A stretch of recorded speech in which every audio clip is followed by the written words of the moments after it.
Okay, welcome back. We are on 8.3 geometric sequences. This is my third time trying to get this work. Hopefully this one will work. A geometric sequence is where each term is multiplied by a constant number to get the next term. So if you look at our first example there, we have 2, 4, 6, and 8, ...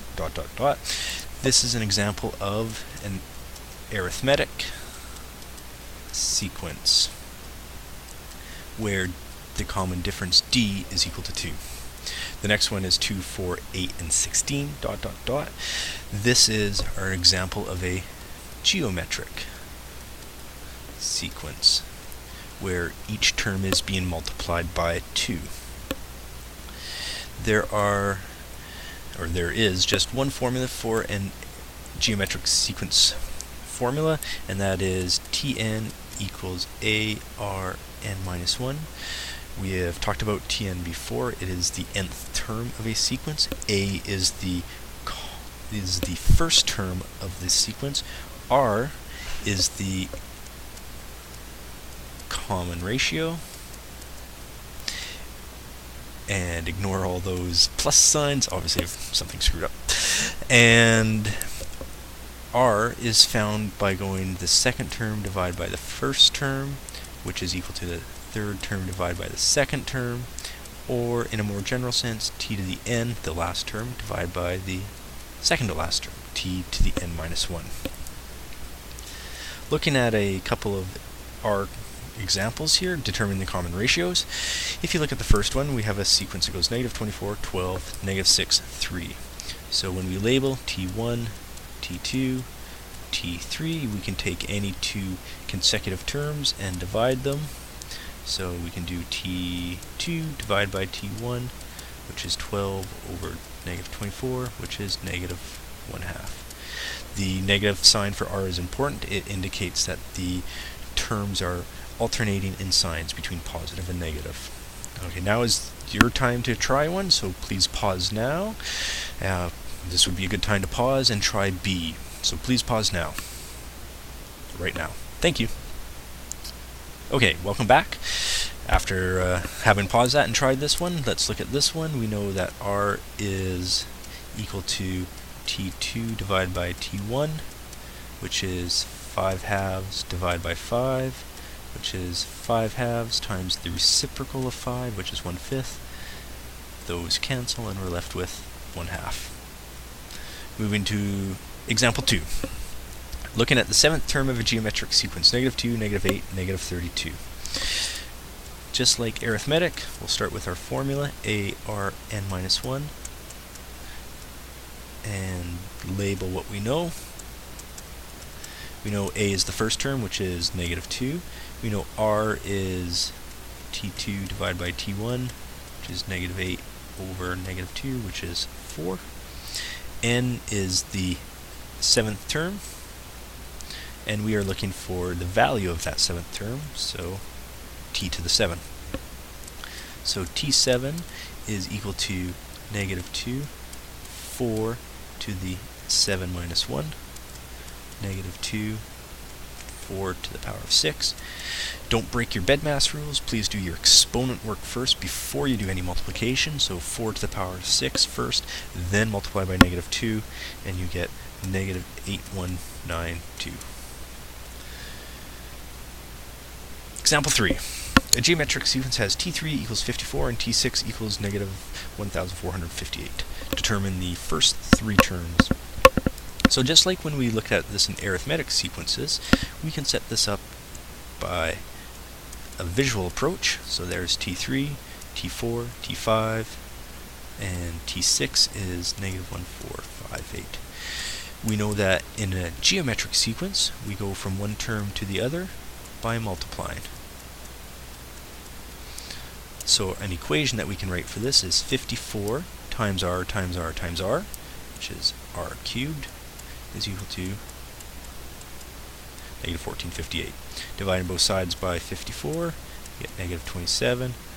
R is the cube root of negative 27, which is negative 3. You can then substitute that into Tn equals AR to n minus 1, or because we already know that this is T3 right there, we can just work backwards and divide by 3 because we're going in the other direction.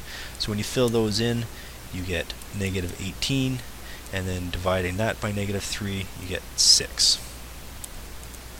An alternate solution for this one, or alternate method to solve this one, is to say that T3 is equal to AR squared, T6 is equal to AR to the power 5.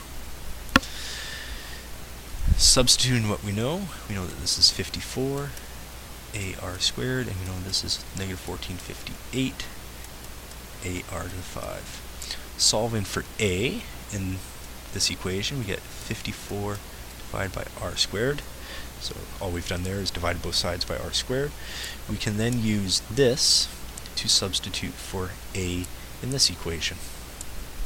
Doing that produces negative 1458 equals 54 over R squared times R to the power 5 equals 54 R cubed, and you can see we are exact same spot as in that work. So when you solve this one, you get R cubed is negative 27, R is negative 3.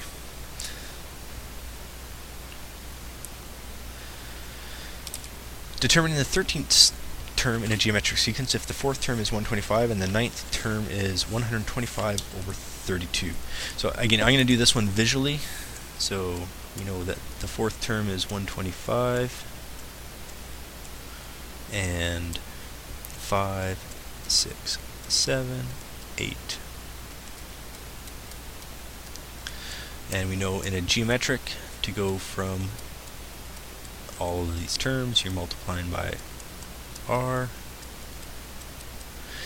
Writing this as an equation, 125 times R to the power of 1, 2, 3, 4, 5 is equal to 125 over 32. Dividing both sides by 125, you get that 5th root of 132 is 1/2. We can then use this to calculate our A value, which is right there. So going back to t to the n equals AR n minus 1, we know that t to the 4 is 125. We know A, we know R, and this was the 4th term from the question, so this is 4 minus 1. 125 is A to the 1/2 cubed, A to the 1/8. Multiplying both sides by 8, A is 1,000. Finally, we can use all of that to substitute into T13, AR n minus 1, 1,000, 1/2, 13 minus 1. You get 1,000 over 4096, which simplifies to 125 over 512. The last question that we're going to look at in this section is just a basic word problem. The color of a new shirt fades by 5% with each washing. Determine the value of R. Now, one of the more common mistakes is to assume that R is 5% or 0.05, but if you think about what's happening here, you start with 100% of the color, and after washing it, it loses 5%, but it retains or keeps 95%. And if you wash it again, it keeps 95% of that, which is multiplying by another 95. As you can see, going from T2 to T1, we see that R is 95 over 100, which is 0.95. Okay, if we know the first term is 100, then what are the first 4 terms? This is essentially just what we've done up there. So we know that 100, and we're going to go times 0.95. So the next one is going to be 95 times another 0.95. So that is 90.25, and finally times mult. Another 0.95, and we get 85.74. What percent of the color remains after 10 washings?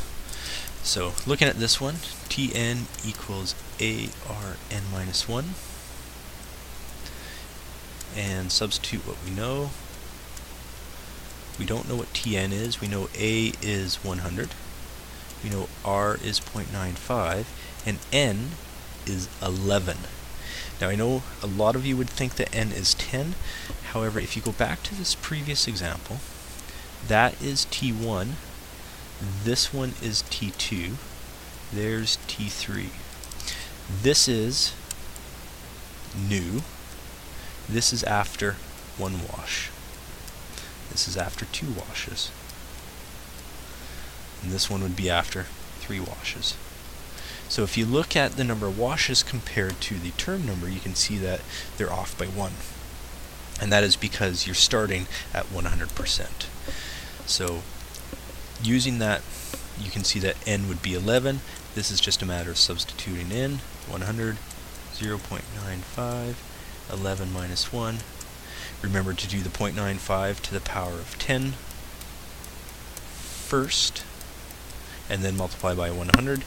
When you do that, you get 59.87% of your color left. Thank you, and I hope this works, because I don't want to do this recording once more.